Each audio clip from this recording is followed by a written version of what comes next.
You've probably heard this one already. Miss the 10 best days in the market, and $10,000 turns into something like $2,200 instead of $24,000. It sounds terrifying. It gets repeated in almost every retirement video you'll ever watch. Here's the problem. That number comes from a study of the American S&P 500. It has nothing to do with the Australian share market, nothing to do with your super fund, and nothing to do with how Australian super actually behaves during a downturn. Australian super funds don't look like the S&P 500. Most balanced options hold a mix of Australian shares, property, infrastructure, and cash, spread very differently to a portfolio that's almost entirely large American companies. Different mix, different pattern, different risk. So the real mistake sitting in front of you isn't that you might sell at the wrong time. It's that you've been making decisions using a number that was never built to describe your situation.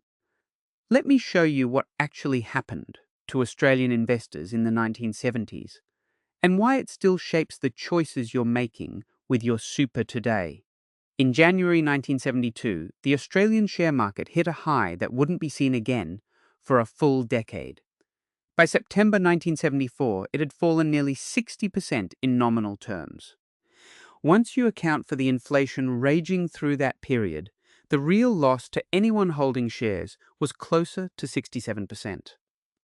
It remains the deepest crash in Australian share market history, worse than the crash of 1987. The market clawed part of that back by the end of the 1970s, then the early 1980s recession dragged it down again.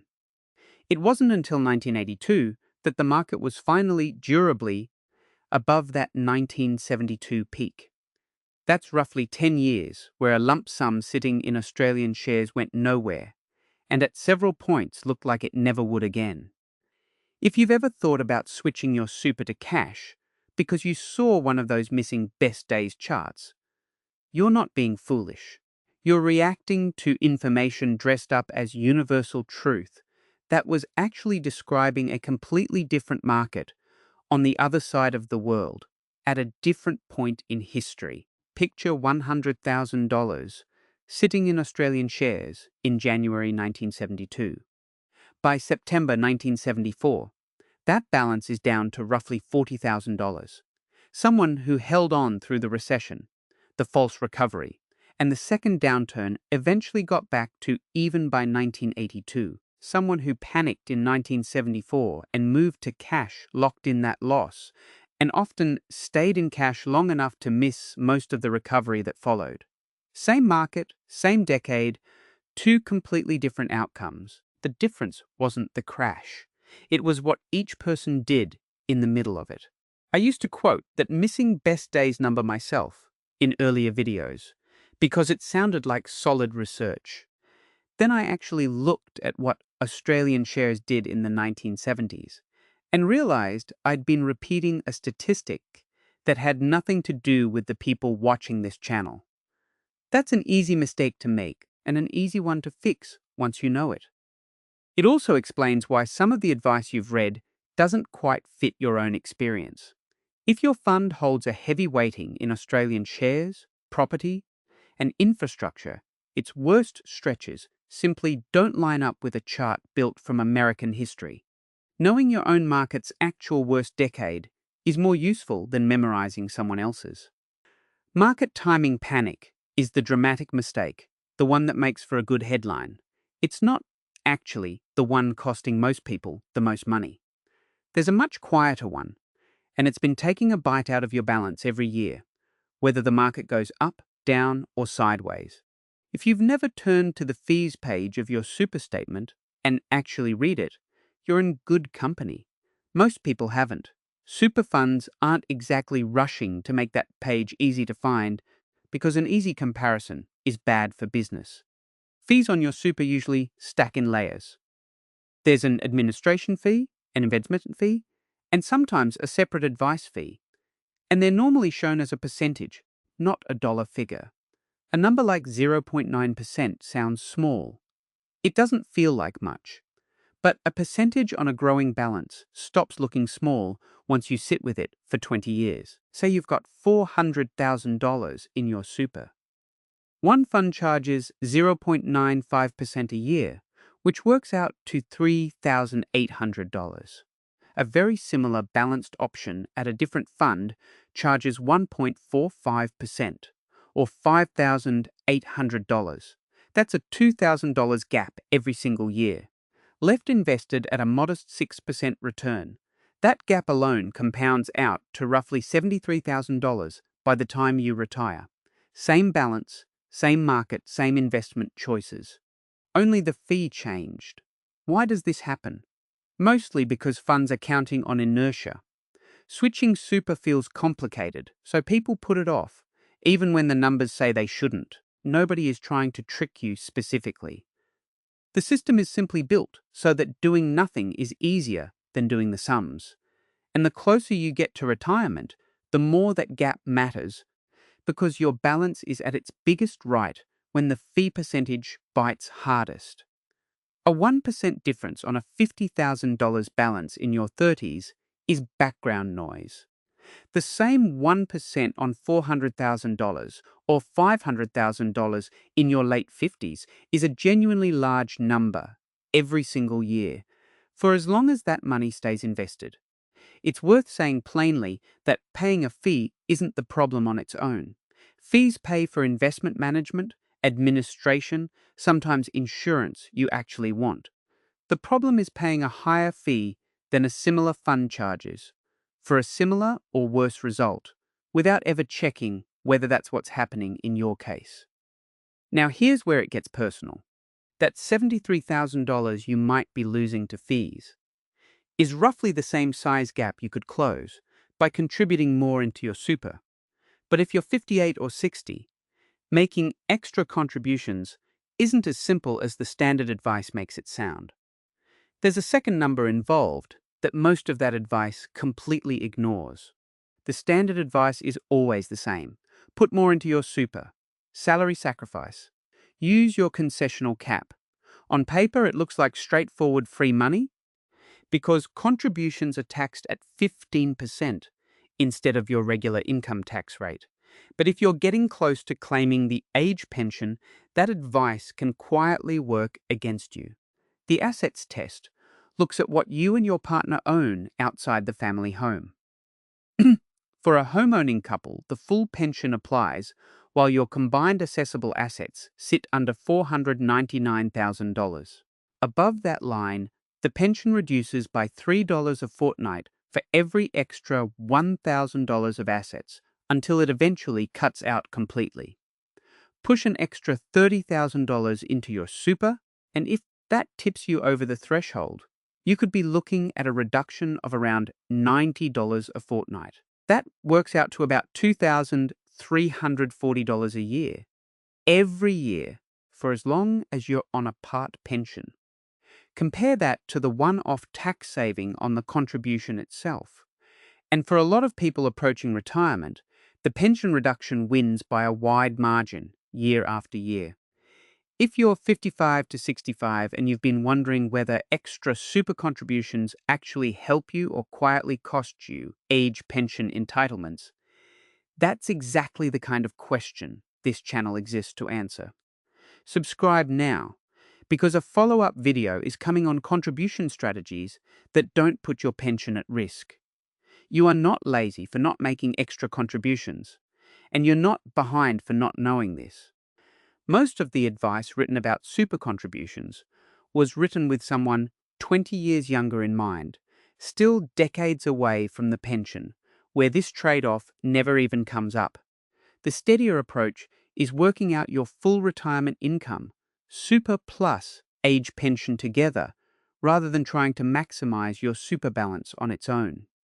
Sometimes the extra contribution is still worth it, especially if you're well under the assets test threshold already, or if you're not expecting to rely on any pension at all. Sometimes it isn't. You won't know which one you are until you run both numbers side by side, using your own balance and your own situation rather than a generic rule of thumb. There's a bigger decision sitting just past this one, though, and almost nobody talks about it.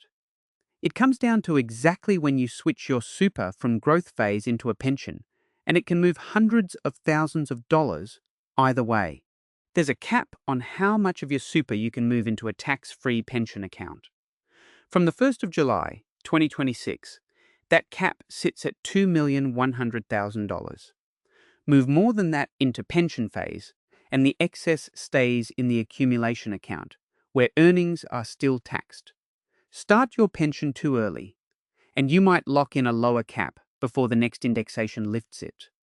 Start too late, and you miss out on years of tax-free earnings you could have had instead. Think back to that Australian lost decade from the 1970s. A retiree who started drawing a pension right at the top in 1972 and began taking regular withdrawals straight into that, near 60% fall, would have been drawing down a shrinking balance the entire way through the recovery. Someone who delayed their pension lived off other savings for a few years and only shifted into pension phase once the market had turned would have moved a larger, healthier balance into that tax-free environment and caught the recovery from a much better starting point. Picture a $700,000 balance, comfortably under the cap. Start the pension at 60, and every withdrawal from that point is tax-free, but you've locked in today's cap. Delay to 63, drawing on cash savings in the meantime, and you keep the option open to move more into pension phase later if the cap rises again, while giving the market more time to work in your favor if it happens to be going through a flat patch. I sat with a 62-year-old electrician from Geelong last year who had $680,000 in super and had been told by his fund to start a pension as soon as possible. That advice didn't mention the cap. It didn't mention his cash savings sitting outside super, or how close the market was to a genuine turning point. It simply assumed sooner was automatically better. That's the system working smoothly for the fund's simplest, most generic pathway, not necessarily for him specifically. None of this matters, though, if you don't actually know how your own fund is performing against everyone else. And that's the next problem. Most people can't even find a current, honest comparison of their fund against the rest of the market. The regulator's official performance data updates once a year, and it can be close to a year and a half old by the time you're actually reading it.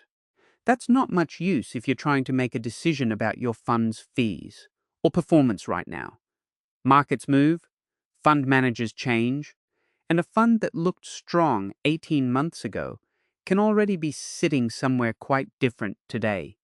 There's a simpler way to look at it. Every fund publishes a disclosure statement with its fees and recent returns spelled out plainly. There are also free comparison tools run by the corporate regulator where you can put your fund next to others in the same category and see exactly where it sits.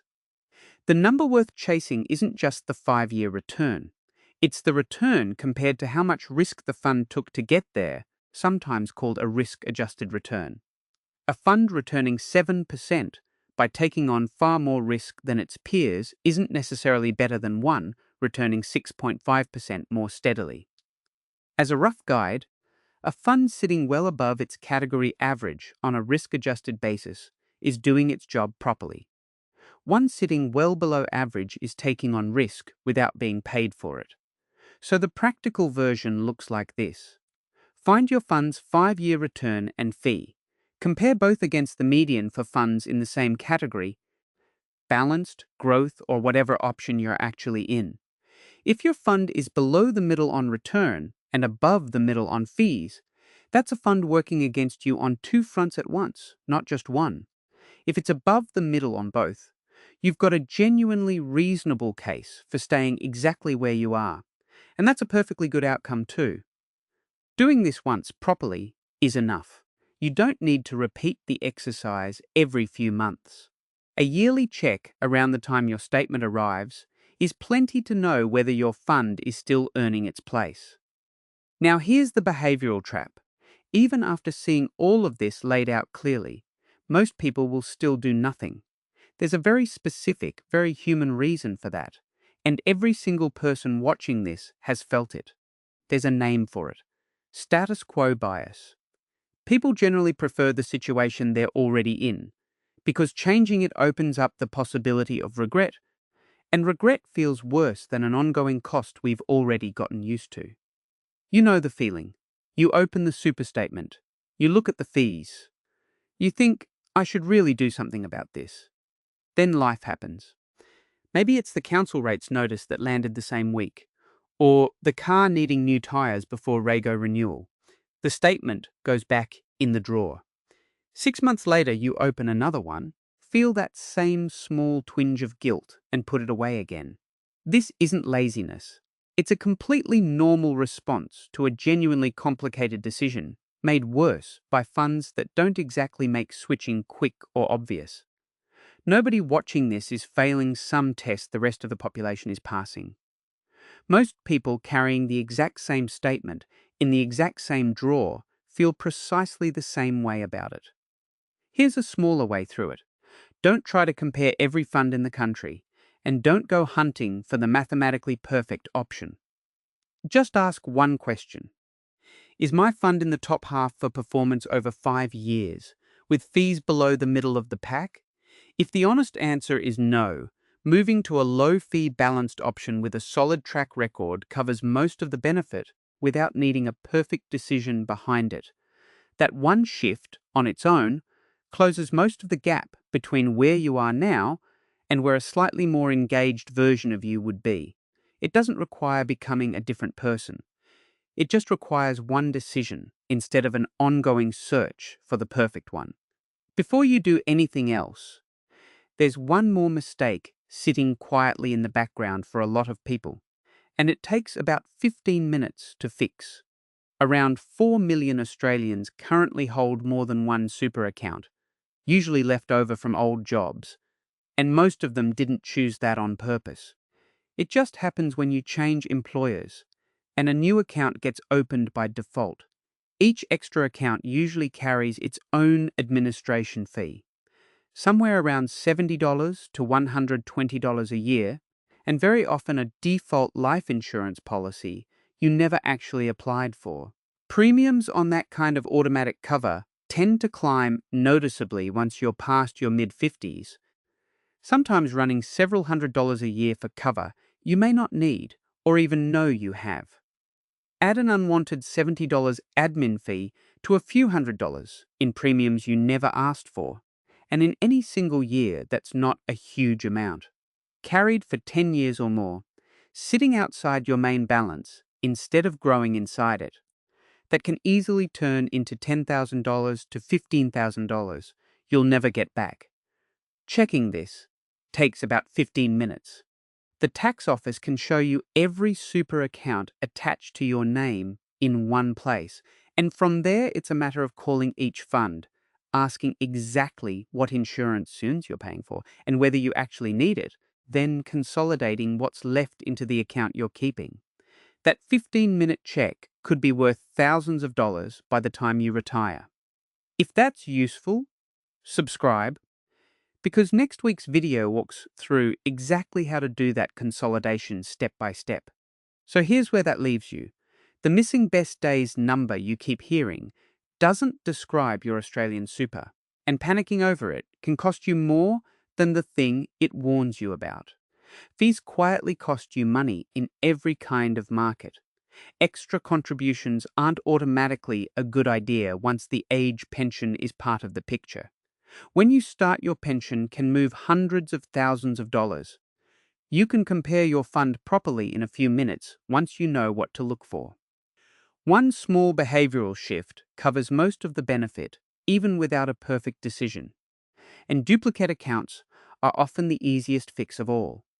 None of this requires you to become an expert overnight, and none of it means you've done anything wrong up to this point. It just means there are a handful of specific, checkable things worth looking at before you assume your super is on track. If you're planning to check your own accounts for duplicates this week, put ADD in the comments below. And subscribe, Because your retirement deserves better than advice built on a number that was never about Australia in the first place.